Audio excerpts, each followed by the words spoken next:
Welcome back to another technical video. Today we're going to be going through your question, answering it, and hopefully finding that solution.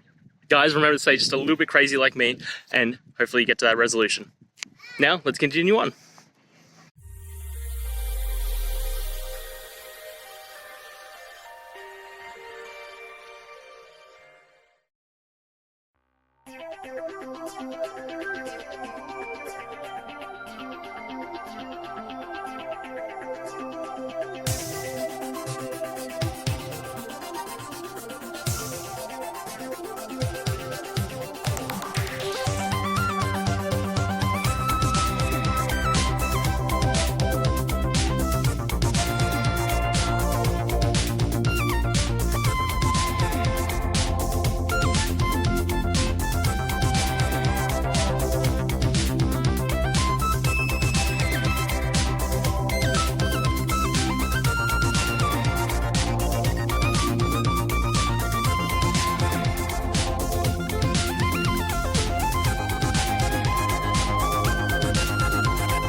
And that's it, guys. I hope we found the solution you're looking for. And look, if we did, please hit the subscribe button. I'd really appreciate it.